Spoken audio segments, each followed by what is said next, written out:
Hello student, तो आज हम पढ़ने जा रहे हैं केमिस्ट्री, हमारे 10th क्लास का न्यू चैप्टर, जो कि है हमारा कार्बन एंड इट्स कंपाउंड, जिसमें हमें पढ़ना क्या क्या है, सिर्फ कार्बन के बारे में और उनके कितने कंपाउंड्स बनते हैं, टाइप्स कितने हैं, वो सब हमें जानना है। ठीक है, तो हमें पढ़ना क्या है, कार्बन क्या होता है। कार्बन हमारा एक एलिमेंट है और क्या है, नॉन मेटल है।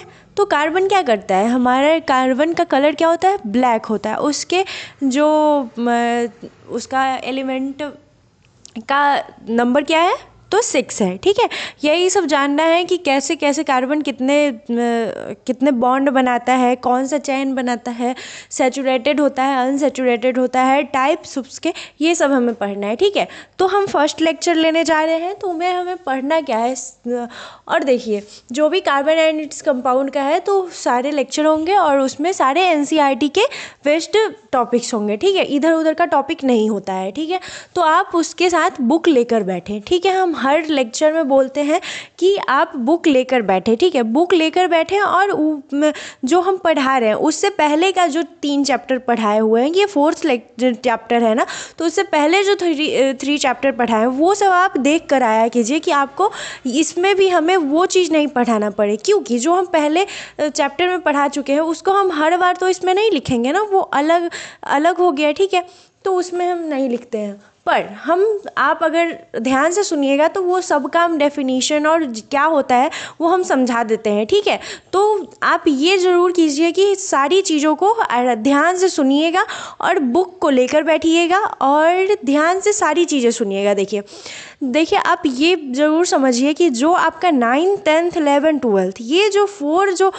क्लासेज है ना, वो आपको बहुत मेहनत से पढ़ाई करनी चाहिए, क्योंकि जो हमारे ये 4 जो क्लासेज होते हैं वो बहुत ज़्यादा इम्पॉर्टेंट होते हैं। अगर ये आप बहुत अच्छे से अगर पढ़ाई कर लेते हैं ना, तो आपका ऐसा कोई कंपटीशन नहीं है जो आपका नहीं निकलेगा। ठीक है, और एनसीईआरटी बहुत ही अच्छा बुक है। एनसीईआरटी ही ऐसा बुक है जिससे सारे जो भी टाइप के बुक आते हैं, मतलब जो भी आए, एस चांद का आए, PW देता है, एलन देता है, तो वो लोग जितने भी बुक देते हैं, जो भी देते हैं, ठीक है, तो वो क्या करते हैं, कोई नया बुक नहीं लेकर आते हैं, वो एनसीईआरटी का ही पूरा चीज़ देते हैं। ठीक है, पर उनको थोड़ा सा ब्रीफ में लिखते हैं। ठीक है, तो ब्रीफ में लिखते हैं, तो ब्रीफ में लिखने से अच्छा है कि आप छोटे से टॉपिक को समझें और उसको आप खुद से बनाना सीखें। ठीक है, तो आप जब खुद से बनाना स्टार्ट करेंगे ना, जब हम थोड़ा सा ही बताते हैं ना, हम बस समझाते हैं और छोटे से टॉपिक को लिखते हैं। अगर कोई टॉपिक है उसमें हम बहुत लिखेंगे ना, तो 4 से 5 लाइन लिखेंगे, और 4-5 लाइन को जब आपको बनाना आ जाएगा ना, 8-10 लाइन 12 लाइन, ठीक है, जब बहुत ज़्यादा बनाने आ जाएगा तो जब आप ग्रेजुएशन में जाएंगे, ठीक है, तो आपको कोई दिक्कत नहीं होगी। कोई भी चीज़ अगर आपको क्वेश्चन दे रहा है तो ग्रेजुएशन में क्या होता है, छोटा लाइन होता है, एक लाइन में का क्वेश्चन होता है। आपको पता है कितना लिखना पड़ता है, 5 पेज का आंसर लिखना पड़ता है। हम अभी ग्रेजुएशन में, ठीक है, तो हमें मुझे क्या करना पड़ता है, ये करना पड़ता है कि एक क्वेश्चन मेरा आता है, मेरे पास 5 क्वेश्चन है। ठीक है, सब लोग बोलते हैं कि 5 ही क्वेश्चन तो लिखना है, पर वो 5 क्वेश्चन लिखने में 32 पेज लिखना होता है, यानी कि 16 पेज लिखना है। एक पेज हुआ ना, उसको हम अगर 1 मानते हैं तो 16 पेज वैसे लिखना है। अगर आप लोग के भाषा में बोले तो ऐसे 32 पेज हमें लिखना है। तो वही टॉपिक ये भी है, टॉपिक यही रहेगा। फोटोसिंथेसिस हम एक ले लेते हैं, तो फोटोसिंथेसिस हम कितने देर में पढ़ाएंगे, बहुत पढ़ाएंगे, 5-6 लाइन में, 7 लाइन में, 8 लाइन में। मान लीजिए कि एक बोर्ड पे हम लिख लिए, एक बोर्ड से हम ज़्यादा नहीं बताएंगे, क्योंकि फोटोसिंथेसिस छोटा सा टॉपिक है, पर उसी को आप अभी से ही डेवलप कीजिए खुद को कि हम बहुत सारा लिख सके। ठीक है, जब ये लिखने का आपको पूरा आ जाएगा ना, तो आप प्रीलिम्स तो जीके जीएस से निकाल लेंगे, और जब मेंस का टाइम आएगा तो आपको लिखने का जब हैबिट बना रहेगा ना, तो आप कोई भी एग्जाम क्लियर कर सकते हैं। ठीक है, तो बहुत ध्यान दें, 9th 10th 11th 12th, ठीक है, ये 4 आप बहुत ज़्यादा ध्यान दें। अगर आपका 9th खराब हो रहा है, ठीक है, आपका 9th खराब हो गया, कोई बात नहीं है, अभी भी टाइम है, 10th को आप क्लियर कीजिए, और जो एग्ज़ाम के बाद और रिजल्ट के बीच में जो टाइम आता है उसमें आप 9th को क्लियर कीजिए। ठीक है, तो वो जब आप क्लियर कर लीजिएगा ना तो बहुत आसान हो जाएगा, आपको ज़्यादा कुछ नहीं करना पड़ेगा, ठीक है। तो हम ज़्यादा लेक्चर नहीं देंगे, अब हम पढ़ाने पे आते हैं, ठीक है। तो पढ़ाते हैं। कोवैलेंट बॉन्ड, सबसे पहले क्या पढ़ना है, कार्बन एंड इट्स कंपाउंड। क्या चीज़ है, केमिस्ट्री का है, क्लास 10th का है हमारा, क्या है, एनसीईआरटी बेस्ड है, ठीक है। आज फर्स्ट लेक्चर है तो उसमें हमें पढ़ना क्या है, covalent bonding in carbon. Carbon में क्या होता है और कोवैलेंट बॉन्ड क्या होता है। तो हम देखिए, कोवैलेंट बॉन्ड जो है वो हम पिछले ही चैप्टर में हम पढ़ाए हैं। पिछला चैप्टर हमारा क्या था, मेटल एंड नॉन मेटल, तो उसमें हम कोवैलेंट बॉन्ड पढ़ाए हैं। कोवैलेंट बॉन्ड किसको बोलते हैं, जब कोई भी एलिमेंट होता है वो शेयरिंग करता है अपने इलेक्ट्रॉन को, तो फिर वो होता है हमारा कोवैलेंट बॉन्ड, ठीक है। तो ये जो कार्बन होता है ना हमारा, ये कार्बन, उसका जो एलिमेंट नंबर होता है वो होता है हमारा 6, ठीक है। एटॉमिक नंबर जो हमारा होता है वो 6 होता है, ठीक है। तो वो 6 को कैसे लिखेंगे, कॉन्फ़िगरेशन क्या लिखेंगे, 2 और 4। तो 2 4 जो हुआ तो उसके जो उसका बाहर का आउटर मोस्ट सेल हुआ, जो कार्बन ऐसे होता है, कार्बन हुआ, उसके फर्स्ट ऑर्बिट में क्या होता है, 2 को होता है, ठीक है। और सेकेंड ऑर्बिट में हमारा आता है 4, ठीक है। 4 आया, 4 हो गया, तो ये क्या हो गया, 2 और 4 6 हो गया हमारा, 2 और 4 6 हो गया। तो ये क्या करेगा, कार्बन जो होता है ना वो अपना इलेक्ट्रॉन ना ही आसानी से किसी को दे सकता है और ना ही किसी से ले सकता है 4 इलेक्ट्रॉन, ठीक है। तो वो क्या करता है, शेयरिंग करता है। शेयरिंग करना यानी कि दूसरे से भी 4 ले लेता है और अपना भी 4 उसे दे देता है। तो वो शेयरिंग के कारण 8-8 इलेक्ट्रॉन दोनों के आउटर मोस्ट सेल में हो जाता है, जिसके कारण वो हो जाता है हमारा कोवैलेंट बॉन्ड, ठीक है। तो क्या हो गया, carbon has atomic number, carbon के पास एटॉमिक नंबर क्या होता है, 6। इलेक्ट्रॉनिक कॉन्फ़िगरेशन उसका क्या निकलेगा, 2 and 4। So it needs 4 electron to complete its octet. उसका ऑक्टेट कंप्लीट करने के लिए उसको 4 इलेक्ट्रॉन और चाहिए, तभी तो 8 होगा ना। जब आउटर मोस्ट सेल में 8 इलेक्ट्रॉन हो जाता है तो फिर वो क्या हो जाता है, हमारा फुल ऑक्टेट हो जाता है, जिसके कारण वो क्या हो जाता है, एक स्टेबल हो जाता है। स्टेबल का मतलब अगर कोई एलिमेंट स्टेबल है तो उसको हम नोबल गैस कहते हैं। नोबल गैस कौन कौन सा होता है, हीलियम, नियॉन, ज़ेनॉन, रेडॉन, यही सब जो है हमारा वो नोबल गैस है। वो क्या करता है, अपने आउटर मोस्ट सेल के बाहर 8 इलेक्ट्रॉन लेकर फुल स्टेबल हो जाता है, ठीक है। तो वो हो गया। फिर आता है तो क्या हुआ, 4 इलेक्ट्रॉन इसको चाहिए कार्बन को, तो ये तो किसी को ना ही 4 इलेक्ट्रॉन दे सकता है और ना ही कोई और इलेक्ट्रॉन इसको 4 देगा, तो इसीलिए ये शेयरिंग करता है। शेयरिंग करने के कारण ये हो गया एक कोवैलेंट बॉन्ड, ठीक है। तो आता है इंस्टीड ऑफ लॉसिंग या फिर gaining 4 electrons which is unstable, carbon share electron. क्या कहा कि जब लॉसिंग 4 इलेक्ट्रॉन लॉसिंग देना और गेनिंग यानी कि लेना, ये एक जो कि अनस्टेबल है, ये तो अनस्टेबल है क्योंकि 4 इलेक्ट्रॉन या तो इसको लेना है या फिर देना है, तो अभी तक तो स्टेबल नहीं है, तो उसको क्या बोले, अनस्टेबल। तो वो क्या करेगा, कार्बन शेयरिंग करेगा इलेक्ट्रॉन का, ठीक है। फिर आता है हमारा covalent bond. A covalent bond is formed by sharing of electrons between atoms। क्या करता है, जब कोवैलेंट उसे बोलते हैं जब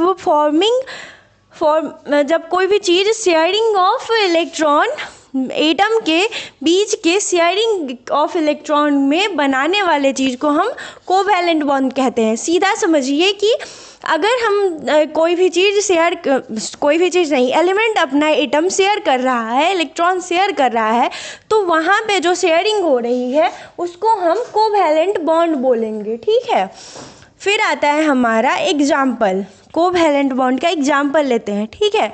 तो H2 मॉलिक्यूल है, H2 मॉलिक्यूल क्या करता है, H सिंगल बॉन्ड H, तो फिर ये H का क्या है, जो हमारा एटॉमिक नंबर है वो 1 है, तो उसका कॉन्फ़िगरेशन क्या होगा, 1, उसके आउटर मोस्ट सेल में 1 हो जाएगा। तो दोनों का जब 1-1 शेयरिंग करेगा ना, जैसे देखिए हाइड्रोजन है, इसके बाहरी कक्षा में 1 आया, ठीक है, और फिर एक हाइड्रोजन आया तो उसके में भी तो एक है, तो ये क्या करेगा, इससे ऐसे करके शेयर करेगा, फिर यहाँ पे भी एक बन जाएगा। तो ये दोनों शेयर किया, दोनों के आउटर मोस्ट सेल में 2 इलेक्ट्रॉन आए, तो 2 वाले भी जो होते हैं 2 और 8 हो जाने के बाद वो हाइड्रोजन और हीलियम जो है वो अपने आउटर मोस्ट सेल में 2 गो इलेक्ट्रॉन लेकर वो स्टेबल हो जाता है। ठीक है, ये पीरियोडिक टेबल में अगला जो चैप्टर है पीरियोडिक टेबल वो भी समझाएंगे कि ये जो हाइड्रोजन और हीलियम है वो एक्सेप्शन कैसे हैं। ठीक है, तो अभी समझिए कि ये जो हाइड्रोजन है और हीलियम जो होता है हमारा, वो दोनों अपने आउटर मोस्ट सेल में 2 इलेक्ट्रॉन लेकर स्टेबल हो जाते हैं। ठीक है, फिर आता है हमारा CH4। CH4 को क्या बोलते हैं, मीथेन। मीथेन क्या करता है पता है, CH4 को सबसे पहले ये सब याद कर लीजिएगा आप, CH4 को मीथेन कहते हैं। ये जो हमारा MCQ आता है ना 10th क्लास में, उसमें बहुत इंपॉर्टेंट होता है, ये सब पूछ लेता है। Carbon shows 4 electron with hydrogen. क्या करता है, मीथेन जो है वो कार्बन है, CH4 है तो C आया तो कार्बन क्या करता है, शेयर करता है अपना 4 इलेक्ट्रॉन हाइड्रोजन के साथ। कैसे करता है, सो देखिए, CH4 है तो C1 है और क्या करा, ये 4 इलेक्ट्रॉन ऐसे शेयर करता है। ठीक है, इसको आप ऐसे लिखेंगे, कैसे लिखेंगे, ऐसे बनाएंगे। और अगर आपको ऐसे नहीं समझ में आ रहा है तो रुकिए, हम यहाँ पे बनाकर दिखाते हैं। ठीक है, यहाँ पे आपको बनाकर दिखा रहे हैं। ठीक है, तो यहाँ पे देखिए CH4 है तो C के बाहरी आउटर मोस्ट सेल में कितना था, हम अंदर वाला नहीं बना रहे हैं, 4 बना रहे हैं, 1 2 3 4। ये क्या है, उसका इलेक्ट्रॉन है जो बाहरी आउटर मोस्ट सेल में है। वो क्या करेगा, हाइड्रोजन के साथ अपना शेयर कर लेता है, तो हाइड्रोजन भी इसको एक शेयर कर देता है, तो इसका भी ये हो जाता है।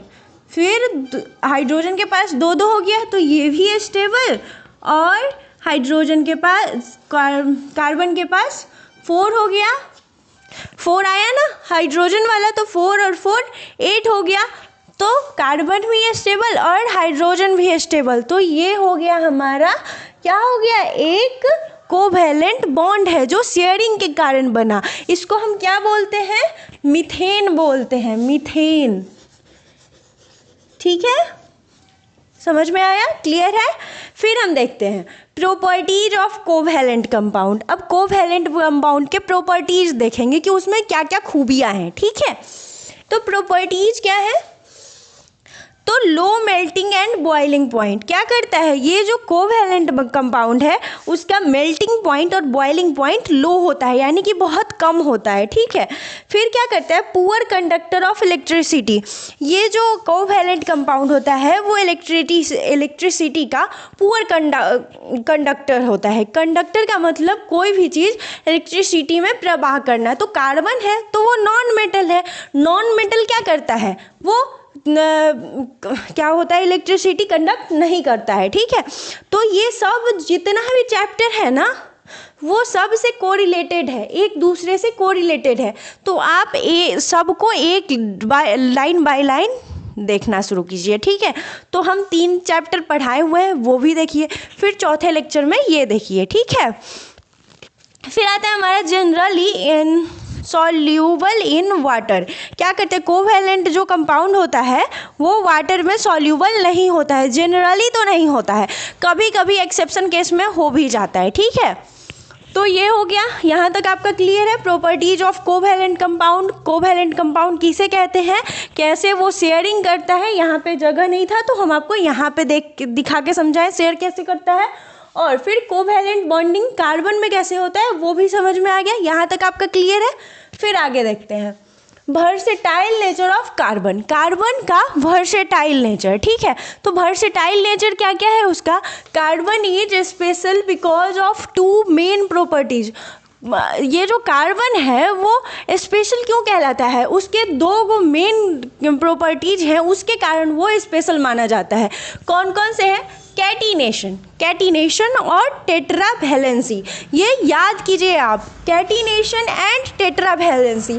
तो कैटिनेशन का मतलब क्या होता है कि ability of carbon to form long chain. जब कार्बन लॉन्ग चेन बनाने लगता है तो उसे हम क्या बोलते हैं, कैटिनेशन। ठीक है, तो लॉन्ग चेन में क्या क्या हो सकता है, जैसे स्ट्रेट चेन यानी कि ऐसे बनाने वाला, हाइड्रोजन से बॉन्ड किया, फिर कार्बन बॉन्ड किया, 2 को बनाया, तो यहाँ पे अगर हम डबल बॉन्ड लगा देंगे, ये आप 9th क्लास में पढ़े होंगे डबल बॉन्ड सिंगल बॉन्ड, ठीक है। तो डबल बॉन्ड अगर हम लगा देते हैं तो यानी कि दोनों के पास 2-2 हो गया, और यहाँ पे हाइड्रोजन लगा दिए, तो हमारा ये हो गया एक लॉन्ग चेन, ठीक है, आया समझ। फिर आता है हमारा ब्रांच्ड चेन, यानी कि हमारे यहाँ पे सी है, यहाँ पे सी है, यहाँ पे सी है, और उसके से हाइड्रोजन 3 लगा हुआ है, यहाँ पे 1 हाइड्रोजन लगा हुआ है, और फिर यहाँ पे भी है, यहाँ पे भी है। ऐसे करके जब बहुत सारा हो जाता है ना, बहुत सारा जब हो जाता है तो उसे हम ब्रांच्ड चेन कहते हैं। क्या बोलते हैं?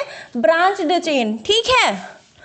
जब ऐसे करके यहाँ पे भी सी रहेगा, ऐसे ब्रांच में बंटा रहेगा ना, ब्रांच में अलग अलग, जैसे हमारा पेड़ होता है, कोई पेड़ है तो कैसे किया रहता है, ऐसे डाल गया हुआ, ऐसे है, स्टेम सब उसका जाते रहता है, तो वो क्या है, ब्रांच उसका बना हुआ रहता है। जैसे एक कंपनी है, ठीक है, तो उसका यहाँ पे भी एक कंपनी है, अलग उसी का ब्रांच है, अलग उसका ब्रांच है, तो अलग अलग जब एक ही चीज़ अलग अलग खुला हुआ रहता है उसको क्या बोलते हैं, ब्रांच बोलते हैं, ठीक है। तो ब्रांच हो गया ये हमारा, ठीक है, ऐसे करके। फिर आता है हमारा रिंग स्ट्रक्चर। कभी कभी ना कार्बन का ऐसे करते करते रिंग स्ट्रक्चर भी बन जाता है, जैसे हम एक रिंग पहनते हैं ना, वैसे करके एक हमारा रिंग बन जाता है कार्बन का, तो फिर वो भी हो गया हमारा क्या है, कैटिनेशन, ठीक है, कैटिनेशन। तो कैटिनेशन के कितने हुए example, straight chain, branched chain और रिंग स्ट्रक्चर, ठीक है, 3 हुए। अब आता है हमारा टेट्रावैलेंसी। यहाँ तक कैटिनेशन आपको समझ में आया, क्लियर है। अब हम देखते हैं टेट्रावैलेंसी। टेट्रावैलेंसी क्या करते हैं, जब कार्बन फॉर्म्स 4 बॉन्ड्स, जब कार्बन 4 बॉन्ड्स बना लेता है, 4 बॉन्ड्स बना लेता है, तो फिर वहाँ पे हमारा आता है टेट्रावैलेंसी, ठीक है। 4 का मतलब टेट्रा, ऐसे याद कीजिए कि 4 बॉन्ड यानी कि टेट्रा, 4 को हम कहते हैं टेट्रा, ठीक है। तो टेट्रावैलेंसी में वो कार्बन जो है वो हमारा 4 बॉन्ड्स बनाता है, ठीक है। तो यहाँ पे हो गया this allows formation of million of compounds. इसी के कारण जो बहुत सारा कार्बन के बहुत सारे कंपाउंड बने हुए हैं, बहुत सारे इनफाइनाइट कार्बन के कंपाउंड्स हैं, वो किसी फेज से भी शेयर करके वैसे करते करते बहुत सा कंपाउंड बना लेता है, ठीक है। तो वैसे फॉर्मेशन को हम कहते हैं टेट्रावैलेंसी। क्या क्या है हमारा, एक है कैटिनेशन, दूसरा टेट्रावैलेंसी, ठीक है। अब टेट्रावैलेंसी समझ में आ गया, कैटिनेशन समझ में आ गया, यहाँ तक क्लियर है। आगे देखते हैं हमारा जो कार्बन कंपाउंड के टाइप्स कितने होते हैं, तो सैचुरेटेड और अनसैचुरेटेड। तो इस लेक्चर में हम सैचुरेटेड पढ़ेंगे, क्योंकि इतना में तो अनसैचुरेटेड आता नहीं, और हम आधा यहाँ पे लिखते हैं और आधा फिर दूसरे में लिखते हैं, तो ऐसे आपको भी होता ना कि याद नहीं रहता या फिर भूल जाते, ऐसे करके तो हम अलग लेक्चर लेते हैं, ठीक है। तो सैचुरेटेड कंपाउंड किसे बोलते हैं, only single bonds. Saturated compound उसे करते हैं जब वो सिंगल बॉन्ड बनाता है, सिंगल बॉन्ड बनाता है तो वो सैचुरेटेड हुआ। एग्जाम्पल है हमारा methane, CH4, ethane C2H6। Methane का हम बनाकर दिखाए थे, C2H6 का बनाकर दिखाते हैं, C2 आ गया हमारा C2H6, 3 बॉन्ड लग गया, तो फिर हमारा ये हो गया सैचुरेटेड। सिंगल बॉन्ड है सब में, और इसी में जब डबल बॉन्ड आ जाएगा, ट्रिपल बॉन्ड आ जाएगा, तो वो हो जाएगा अनसैचुरेटेड, ठीक है। अभी हम बता रहे हैं सिर्फ, आपको अगला हम लिख के भी बताएंगे, ठीक है, अगले लेक्चर में। फिर ये जो सैचुरेटेड कंपाउंड्स होते हैं वो रिएक्टिव बहुत कम होते हैं, वो दूसरे से रिएक्ट बहुत कम करते हैं, पर जो अनसैचुरेटेड होते हैं वो सबसे रिएक्ट करने में सक्षम होते हैं, एबिलिटी रखते हैं, वो हर सब जितने भी होंगे ना उन सब से रिएक्ट करते रहेंगे, ठीक है। तो इसीलिए जो अनसैचुरेटेड होते हैं वो लेस रिएक्टिव होते हैं, लेस रिएक्टिव मतलब कम रिएक्टिव, ठीक है। रिएक्टिविटी सीरीज भी हम पढ़ाए हुए हैं, वो सब आप देखा कीजिए, ठीक है, आपके लिए बहुत ज़रूरी है। ये जो बोर्ड्स होते हैं ना वो हमारा पूरी लाइफ को क्या बोलते हैं, प्रिडिक्ट कर देते हैं। एक हमारा जो जिस जिस दुनिया में हम लोग रह रहे हैं, जिस जगह पे हम लोग रह रहे हैं, वहाँ पे बोर्ड के मार्क्स बहुत इंपॉर्टेंट है। जो भी पूछेंगे ना, जिससे भी आप देख लीजिए, अगर आप कितने भी बड़े हो जाइए, ठीक है, कितना भी आप अगर सक्सेस नहीं हुए तो आपका बोला जाएगा क्या पता है आपको, कि आपने तो यहाँ पे बोर्ड्स में नंबर ही नहीं आए थे तो क्या बनोगे। कितना भी आप मेहनत करते रहिए, मेहनत के आगे एक लक भी होता है, ठीक है।